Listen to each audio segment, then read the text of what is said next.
اور علامہ حشام الہی ظہیر بھائی السلام علیکم۔ وعلیکم السلام ورحمۃ اللہ۔ حضور کہ میرا عبداللہ تم پہ قربان، میری آمنہ تم پہ قربان، ہم سب کے والدین ان پہ قربان۔ لیکن جب یہ بات رسول کہتے ہیں نا کہ سیدہ فاطمہ میرے ماں باپ تم پہ قربان، حافظ صاحب یہ محبت کے تقاضے جو ہیں نا یہ کسی اور لیول پر لے جاتے ہیں ہمیں، یہ عام محبت نہیں ہے ایک باپ کی اور بیٹی کی۔ بسم اللہ الرحمن الرحیم۔ بلال بھائی جو آپ نے دباچہ باندھا، جو شاہ صاحب نے بات کی ہے، بات صوفی سے درست ہے کہ رسول اللہ صلی اللہ علیہ وسلم نے بہت کم لوگوں کے بارے میں یہ کہا کہ میرے ماں باپ تم پہ قربان۔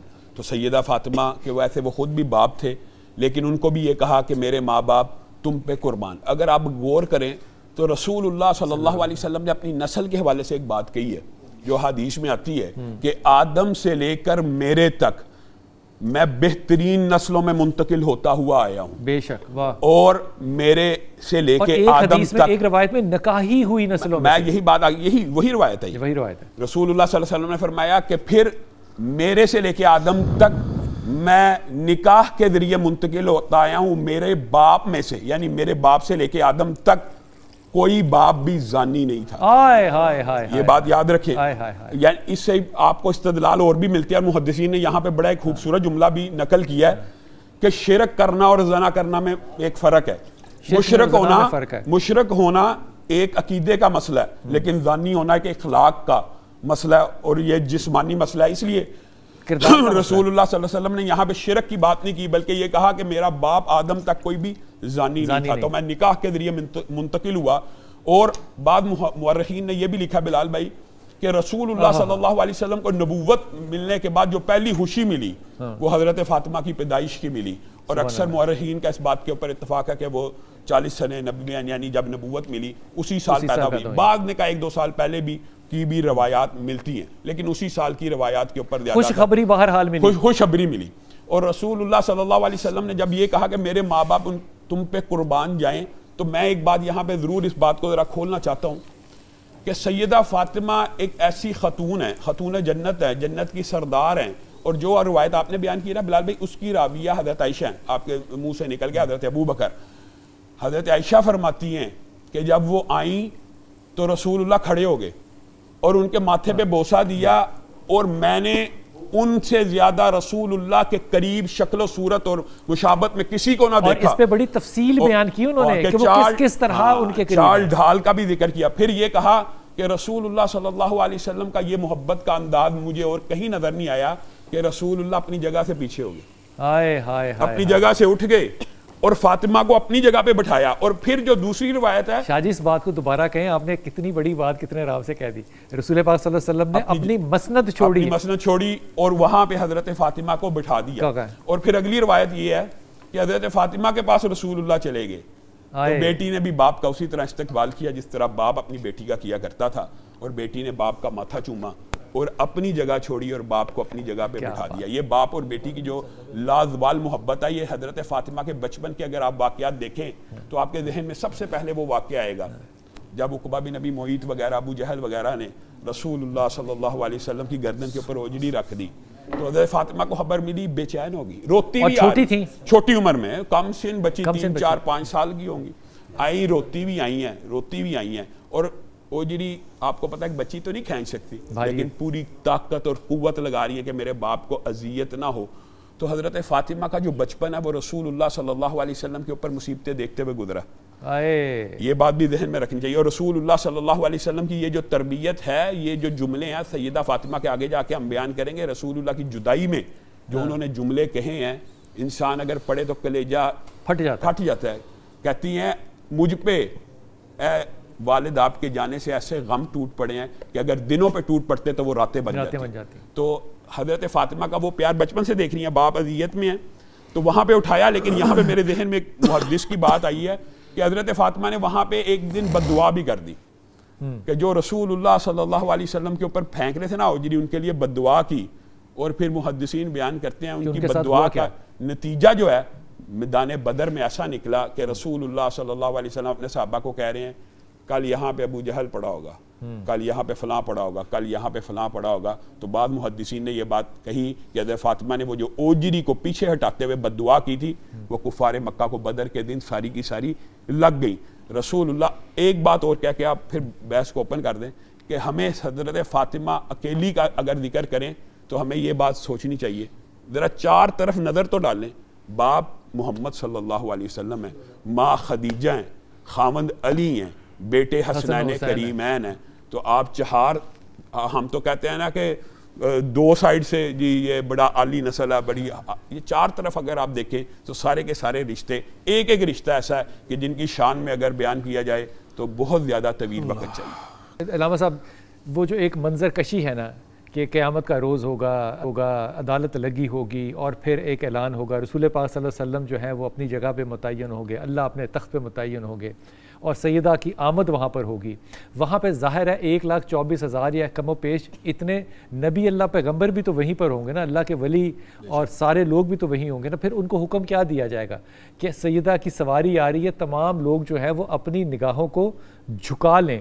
اس میں تمام وہ نبی اللہ بھی شامل ہیں، حضور اقدس. یہ جو شان اللہ روز قیامت برپا کرے گا سیدہ کے لیے، اس پہ توجہ فرمائیے. بلال بھائی ایک بات میں وہاں جانے سے قبل جو آپ نے تربیت کے حوالے سے سوال کیا تھا نا، تو سیدہ فاطمہ کی تربیت کے اوپر چہار طرف سے ان کی تربیت کا اگر غور کریں تو آپ حیران رہ جائیں گے. ایک رات حضرت علی بہت دیر سے کام کر کے آئے، بہت دیر ہوگی حضرت فاطمہ انتظار کر رہی ہیں، جاگ رہی ہیں. جب وہ لے کے آئے ہیں تو سب سے پہلے جو کی روٹی ان کے لیے گوندی ہے. حضرت فاطمہ کی جو ہمیں اپنی قوم کو یہ میسیج دینا ہے کہ سیدہ فاطمہ سارا دن اتنا کام کر رہی ہے کہ ہاتھوں پہ چھالے بھی پڑ رہے ہیں، اور تربیت ایسی ہے کہ پورے دن کے بعد خاوند آیا تو ناک منہ نہیں چڑھائی اور ناراض نہیں ہوئی. سب سے پہلے ان کی روٹی کا انتظام کیا ہے. اور آپ تربیت کا اگر انداز دیکھیں تو رسول اللہ صلی اللہ علیہ وسلم سے ایک روایت ملتی ہے کہ رسول اللہ ایک مرتبہ گئے تو کنگن دیکھ لیے بچوں کے ہاتھ میں اور پردہ دیکھ لیا منقش، تو ناراض ہو گئے. اور رسول اللہ صلی اللہ علیہ وسلم کی اس ناراضگی کو حضرت فاطمہ نے بھانپا اور پردہ بھی اتار دیا اور کنگن بھی دے دیے. اور حضرت فاطمہ کی اس تربیت کا نتیجہ ایک چیک کریں. اس پہ رسول کا جملہ پتہ کیا تھا؟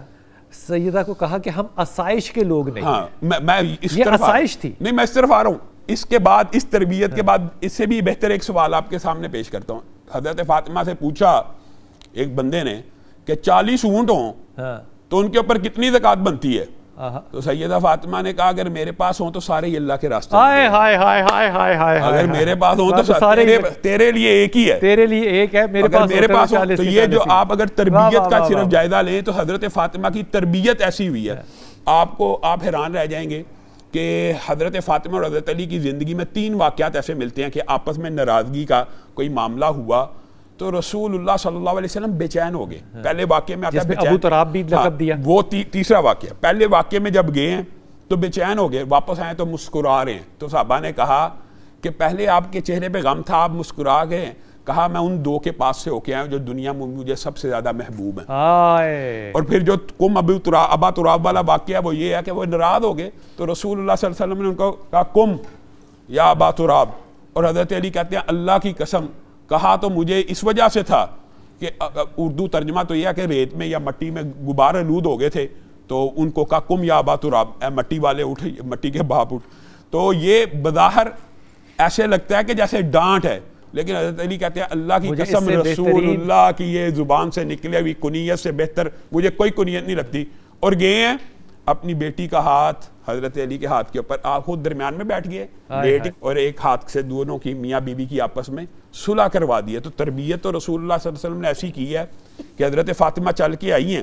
اچھا کیا انداز ہے ویسے ایک باپ کا اپنی بیٹی اور اپنے داماد اور اپنے بھائی کے ساتھ. میں یہی کہہ رہا ہوں کہ چہار طرف سے تربیت دیکھیں. آج کل تو لڑائی ہو جاتی ہے تو وہ یہاں پہ باپ خود جا رہا ہے اور داماد کو پکڑ کے صلح کروا رہا ہے اور بس اور بس. بلکہ حضرت علی نے ایک دن حضرت فاطمہ کو یہ بھی کہہ دیا تھا کہ آج کے بعد میں تم سے کبھی ناراض نہیں ہوں گا. ایک مرتبہ حضرت فاطمہ ناراض ہو کے ان سے آ گئی تو حضرت علی پیچھے پیچھے دوڑتے ہوئے آگے.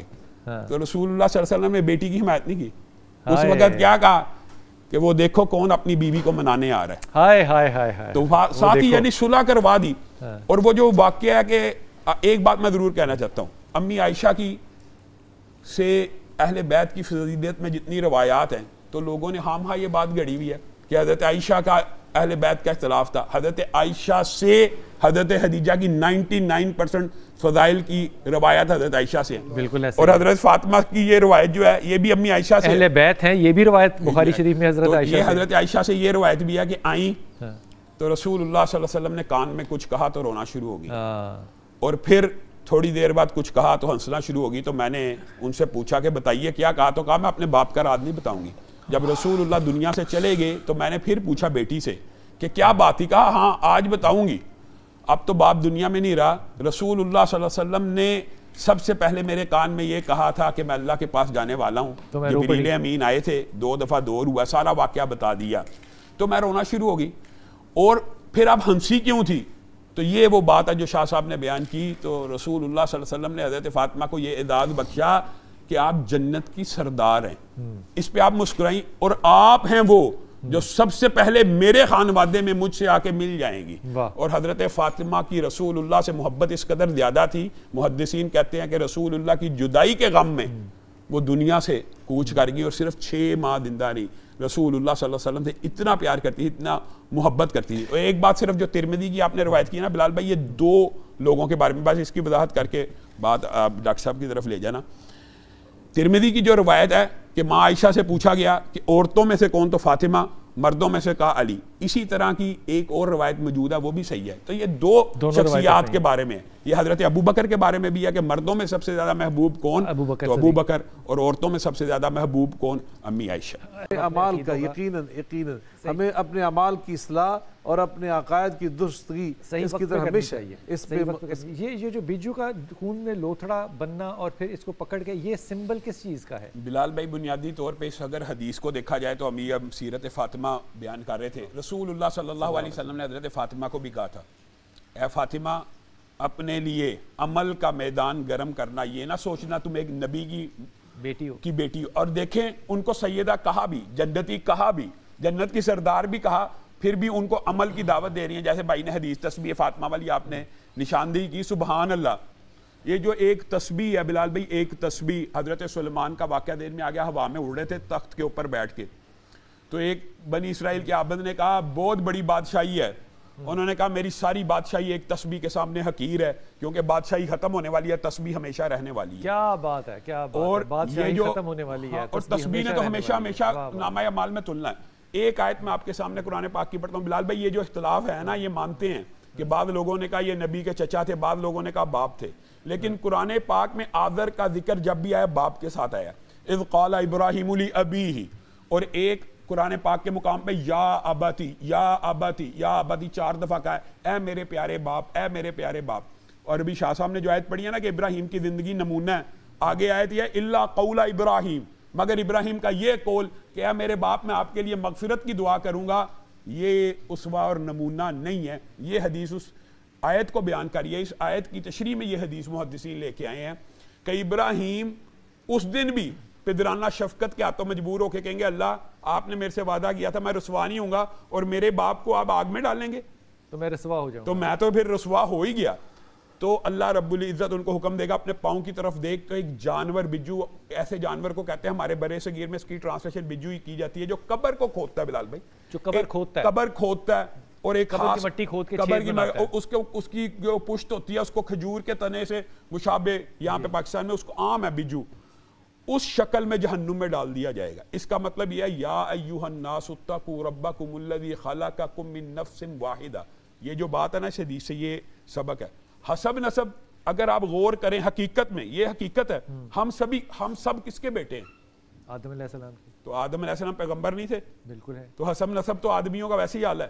واہ. ماں حوا اور آدم ہی کی تو بیٹے ہیں. تو حسب نسب تو اعلیٰ ہے، لیکن ان اکرمکم عند اللہ اتقاکم، تم میں سے عزت کا مستحق وہ ہے جو متقی ہوگا. حسب نسب جتنا مرضی اعلیٰ ہو، رسول اللہ کے چچا ہو ابو لہب ہیں، تبت یدا ابی لہب و تب، اور آپ کو پتا ان کی اولاد میں سے مسلمان ہوئے ہیں، وہ بھی یہ آیت پڑھا کرتے تھے تبت یدا، اور لعنت قیامت تک بھیجیں گے لعنت. اور دوسری طرف حبشہ کا بلال ہے، کیا حسب نسب ہے؟ کالی رنگت ہے، چپٹا ناک ہے، شکل شباہت ویسے تو صحابی ہیں لیکن خوبصورت نہیں ہے. لیکن رسول اللہ براج سے واپس آ کے کہتے ہیں کہ میرے آگے آگے تیرے قدموں کی آواز تھی، تیرے قدموں کی آہٹ تھی. گویا یہ حدیث یہ سبق دیتی ہے کہ حسب نسب کی وجہ سے اگر کوئی بندہ یہ سمجھتا ہے میں سید ہوں، میں چودھری ہوں، میں جٹ ہوں، میں شیخ ہوں، میری برادری اعلیٰ، میرا کنبہ افضل ہے، تو یہ افضلیت ہے نہیں ہے. اور رسول اللہ صلی اللہ علیہ وسلم کی ابھی جو ہم سیرت فاطمہ بیان کر رہے ہیں، آپ دیکھیں رسول اللہ صلی اللہ علیہ وسلم نے حضرت فاطمہ کے لیے رشتے آنا شروع ہو گئے تھے، لیکن رسول اللہ کس کے منتظر تھے؟ واہ، رسول اللہ ایک وحی الہی کے منتظر تھے، اور دوسری طرف رسول اللہ کی خواہش تھی دل کی کہ حضرت علی رشتہ بھیجے. بے شک. تو حضرت علی نے رشتہ بھیجا. جب وہ ام ایمن کا خیر طویل واقعہ، ابھی سیرت فاطمہ کا بہت سے باب رہتے تھے لیکن وقت ختم ہو گیا کہ رسول اللہ نے کہا کہاں وہ زرہ، تو اب وہ زرہ بیچنے کے لیے جا رہے ہیں. تو ہم نے تو اختلاف بنایا ہوا ہے، اور حضرت عثمان وہ 480 درہم کی زرہ خرید کے حق مہر کے سارے کا سارا رقم کا انتظام کرتے ہیں، اور بعد میں زرہ بھی تحفے میں دے دیتے ہیں. تو گویا ہمیں یہ بات مد نظر رکھنی چاہیے کہ حسب نسب اس کو فائدہ دے گا جس کا عمل اچھا ہوگا، اس کو فائدہ دے گا جس کا عمل اچھا ہوگا. اگر عمل اچھا نہیں ہے تو حسب نسب کوئی فائدہ نہیں دے سکتا. سر سے نکل چکی ہے. صحیح کہہ رہے ہیں. ہر بندے نے کسی ذمے میں ڈالا ہوا ہے میں تو اس جنت لے کے جانا ہے. قرآن و سنت میں ایسا کوئی تصور نہیں. ایک پھونک مارنی ہے تو شفا مل جائے گی. اچھا قرآن و سنت نہیں، پھونک سے چلو اگر اللہ شفا دے سکتا دم سے، لیکن وہ بھی ٹھیک نہیں. پیر کا کام صرف یہ ہے، اور اصل جو پیر ہوتے ہیں آج کل والے نہیں، ان کا کام صرف یہ آپ پر قرآن و سنت کے احکام واضح کرے. آپ گدھے نہیں، اللہ نے عقل اور شعور دیا. جیڑا پڑھیا جاندہ ہے وہی نقلی، باقی سارے اصلی. اچھا پہلی بات حضور اقدس جب حدیث دیکھتے ہیں تو حدیث میں کچھ تشبیہات بھی ہوتی ہیں. یہ جو بجو کا معاملہ ہے یہ تشبیہ ہے کسی چیز؟ یہ ایکچول ہے. یہ اللہ رب العزت ہر چیز کے اوپر قادر ہے، اور وہ مخلوق کو تبدیل کر دیتا ہے. اور یہ تو حدیث ایکچول کے اوپر دلالت کرتی ہے، تشبیہ نہیں ہے. تشبیہ نہیں ہے. اچھا یہ جو اللہ سے دعا کی ہے نبی اللہ نے، اور وہ بھی روز قیامت، اور وہ بھی ساری عوام کے سامنے، بے شک.